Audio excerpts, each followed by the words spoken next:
Hello and welcome to the Darby Creek Diaries. I'm Gail Thompson and I'm so glad you popped in today. We're going to be making a cheater card, a cheater Valentine, but I didn't want to title it that. I thought that'd be kind of weird. What we're cheating on is the shaker. We're going to make an A5 card, which is going to wind up being 5 by 7. I'm going to trim off 2 pieces of 8.5 by 11 because I don't have 12 by 12 paper. Now, I'm going to make this piece a little longer. This is Brutus Monroe Heavy Stock. Ain't Your Mama's Cardstock, I believe is what it's called. See, it's really, really thick. I'm going to use that as my base, and I'm going to make it just a little bit bigger because I want to make a flap so that I can attach the back part of my card base. So here we go.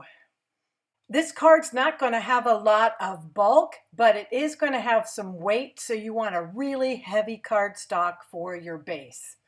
The second piece I made exactly 5 by 7. I wanted to mention this is sort of a take on something Nicole Spohr did, only I'm going to cheat a little even more. I'm using a stamp sleeve. These are cheap. They're like 10 cents a piece. You know, I have them. All the supplies are listed below. And I'm just going to cut that down to 5 by 7. And we're going to make this the shaker part of our card. And so that is really a cheat. And it's not wasting things because it's, it's not terribly expensive, and it is easier. Now I'm going to score that Not Your Mama's cardstock to make the flap so that I can build my card. I'm going to take my bone folder because this is it's I think 130 pound. So it is really heavy cardstock. And you can see how I've made a flap there. So we will get to the rest of that later. I'm going to do the front, which I'm using the postage stamp nesting dies from Hero Art. And I decided later, after doing all this measuring, it's just easier to use any size of paper and trim it down to 5 by 7. That way you know your edges are going to match. This was all just by gosh and by golly, and things kept shifting. So the best way is you don't have to have a 5 by 7 paper. Just use any size and then match up the centers and slice them off like I did before. Now I'm getting out all my supplies off screen. I die cut the mailboxes, and then I kind of made a little change on that later. And there's the front and back of the card base. There's the interior pink satin. And we're just going to start building. I'm going to use score tape because that's a nice, strong tape. And once you stick it though, it's stuck. Believe me, you aren't budging it. So I'm going to attach the back of the card by tucking it in. Well, I'm going to tuck it into the crease there and make sure it's stacked and leveled at the bottom of my mat, which is a great way to make sure you've got everything even. And then taking my bone folder to score it. So there's our card base, nice and sturdy and ready to go. Now I'm going to start with our cheater shaker. I'm sticking in the pink. Now I realized later that probably could do this after adding some sequins. I decided that I put the score tape along the 2 sides of the pink satin, and I decided, oh, okay, I'm just going to start putting in my shaker bits. Well, I don't like all the shaker bits to just land at the bottom and have nothing, so I decided I wanted to glue a few things so that there would always be something that looked like it was floating. Well, I should have pulled the pink sheet out, but I didn't. So I continued on because I just trudge on even if I am brainless. So I'm putting the last of the shaker bits in. Then I decide, oh man, I don't have anything suspended.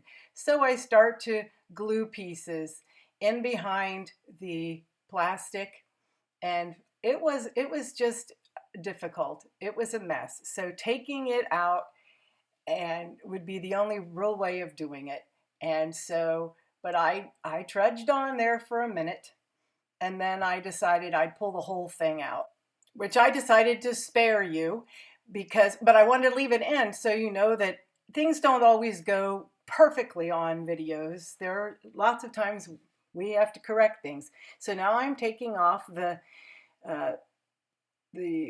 cover strip of the tape, and I'm just going to carefully lay down the plastic, and be sure you have it the way you want it, because once it's done, it's pretty done. I had it very loose there, and then I went back for it and was able to get it, and I have my little shaker bits ready, and I'm just going to glue the back part of that and make it sealed. And there we go. It's a cheat. It's better than stacking up and cutting a million pieces of foam or whatever, I think. So there's the frame, and then I decided, oh, this is really not working for me. It's not glitzy enough. So I stack things up, and then I decide, okay, let's do some mirror card and make another frame. So I made the frame, but this time I didn't worry about having the edges all equal.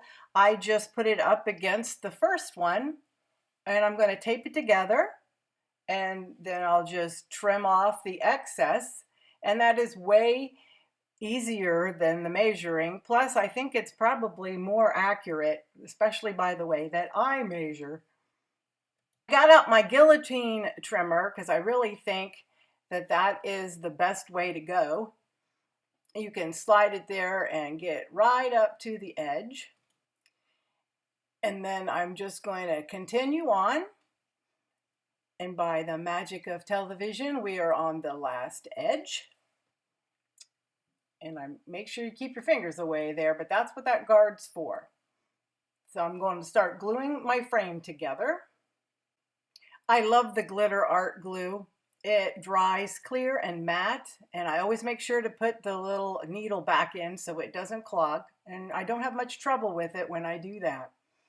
I'm just laying the iridescent mirror card on top, and that liquid glue gives me just a little bit of shimmying time, and we are good to go. I used my sleeve so that I don't get glue prints and fingerprints. I got some metallic card and made another mailbox to put on top. And I'm snipping off the part where you would drop your letters. And I'm going to build this up. I am going to use like 3 layers and make myself a usable mailbox. The first 2 layers I will clip that door so it gives me a little bit of depth. It's super easy. You'll see exactly where to do it. And I'll just layer the top 2 together and get the part of the mailbox so I can stick some letters in it. I hope you are doing well and staying warm. We got our first real snowfall this year. I could do without it, but at least it wasn't too horribly bad here in Ohio. Now I'm going to glue the base of the mailbox, and I'm going to be careful not to glue where the letters get dropped off, because that would just, kind of be a mess. And that needle back into my glue, and there is the front of our mailbox attached to the back. And I'm going to play around with some of my little envelopes that come with that mailbox set and see what I want to do. And then I will start decorating these envelopes because I thought they were just maybe a little plain. Those hearts came from a memory box discontinued set, but I put a couple down in the supply list that would work as well. And I'm just kind of gluing and adjusting. And all is well with the mailbox.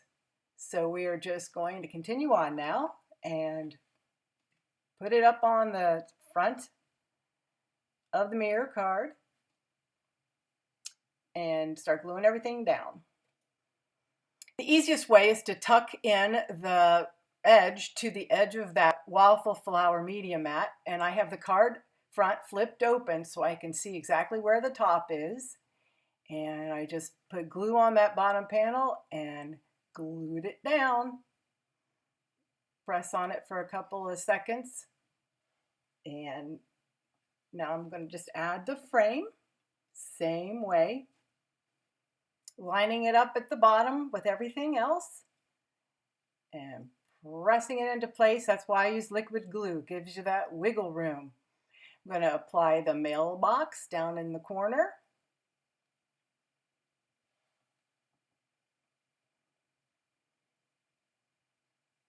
And I'm going to give it a little bit of time to dry. There's not a lot of bulk, but it is kind of lumpy. Then I got out my mini Misty, and I have a Sizzix Stick It pad there, which I love. Those magnets, to me, they just get in the way. And I've stuck down a piece of black cardstock, and then this Simon Says stamp grid is really helpful when trying to get sentiment straight. I have trouble with that even if I use a ruler. So I just place them down, and you can see really well. And I wanted to leave space between because I'm going to be cutting these apart. So that looks pretty good. Let's shimmy it just a little more and bring the door down and catch the stamps. Take out that plastic sheet. It's also great to protect your paper in case your stamps aren't completely clean. Then I use my powder tool as always, the anti-static tool, and got out the Versamark embossing ink. It's a clear ink. You don't want to push down too hard on letters because they tend to smoosh.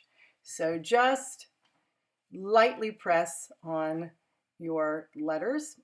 And I'm going to get out my white embossing powder and do what I think is the funnest part of card making, heat embossing. That's really what got me into this. I just thought that was magical, and I still do. And I see there are a couple little specks there, but that's okay because we're going to be die cutting around it and trimming it out. I'm going to use a little die from the Hero Arts set Sending My Love, I'm sorry. I did 6 of those all together, 4 blank ones and then the 2 die cut ones. I'm going to stack them up with that Hero Arts pitch black cardstock, which is thick and the blackest cardstock. I love it. I won't use anything else. And I'm going to glue down my sentiments. I thought black would be a nice contrast with everything else that was going on. It kind of makes it pop, and it's not all kind of one-dimensional color. So I got my T ruler out, and those are indispensable and only like $3 or $4 at the most. And now I'm just going to do my second strip the same way.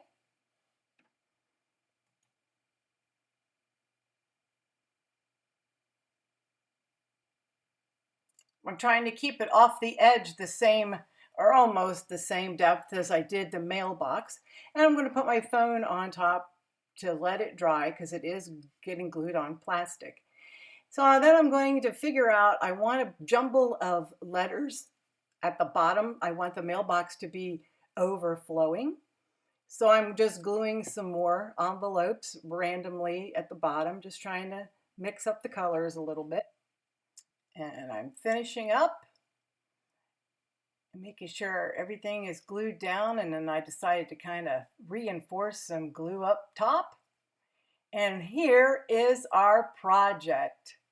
And there's our shaky shake, and it's nice and shimmery, and there is hardly any bulk and not a bunch of foam tape. I hope you enjoyed this project and that you'll come back and see me. Follow me on the social media and click like and subscribe to this channel. And I'm going to leave you some more things to look at until I'm back next time. Bye-bye.